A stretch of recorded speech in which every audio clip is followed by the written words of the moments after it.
The Division Resurgence is one of the first Ubisoft games to come to mobile phones, and having received early access to try it out, I was surprised to see that it's actually kind of good. One way to make your game time better is by customizing your settings.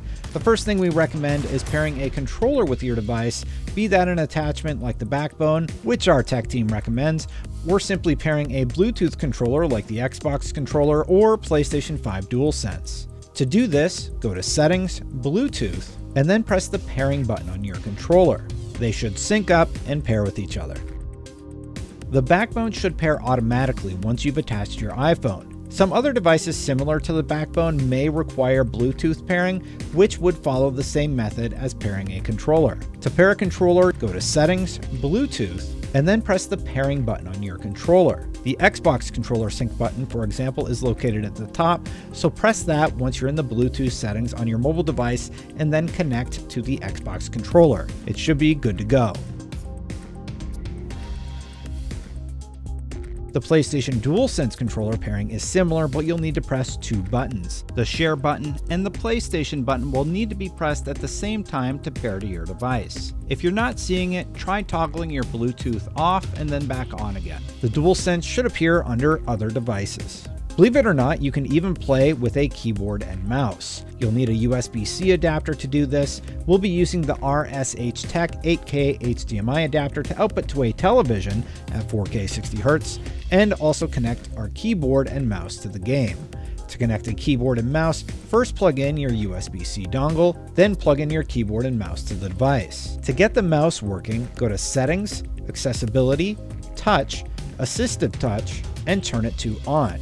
In the Assistive Touch settings, be sure that Perform Touch Gestures is turned off.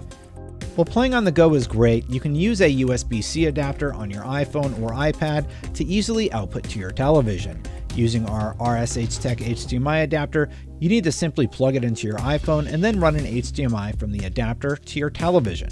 Your iPhone should automatically display your television at the best resolution possible. In game settings. Now that you've set the peripheral of your choice the way that you like, it's time to get gaming. Division Resurgence has several graphical settings, including a low, medium, high, or very high setting. To change your in-game settings, click on the bird icon in the top right corner of the screen and then click on Settings. Graphic settings are found under the picture icon. There you can adjust basic settings, which include graphics, low, medium, high, or very high setting, resolution, standard, medium, or high setting, frame rate, standard, medium, or high setting. What's available to you will adjust based on what you select for your graphics, so that's a good starting point. Below the basic settings, there are advanced settings, which include shadow quality, low, medium, high, SFX quality, low, medium, high, very high, bloom, on or off, anti-aliasing, on or off, volumetric lighting, on or off, dynamic resolution, on or off, and shoulder aim depth of field, on or off. If all of those options are a bit unfamiliar to you, it's very easy to just stick with basic settings and set things where you prefer. I recommend graphics are set to high, resolution set to standard, and frame rate set to medium, especially if you're playing on your mobile device. This seems to give you the best of all worlds, offering a frame rate of around 45 frames per second and somewhat decent visuals. If the lower frame rate of 30 frames per second doesn't bother you, the second option I'd recommend is to crank up the graphics to very high. Visually, the game looks surprisingly good, but you are warned that running these settings could cause the game to freeze or cause overheating. While we didn't experience that during our tests, with further testing we'll update as needed. For advanced options, the two that should always remain on are dynamic resolution, as it'll automatically adjust your native resolution to keep the most stable frame rate possible, and anti-aliasing, which will smooth out the jagged edges in the game. Shadow quality, bloom, volumetric lighting, and shoulder aim depth of field can optionally be turned off to save battery life or reduce overheating issues, but if you're plugged in, there's no reason to reduce the visual quality unless necessary.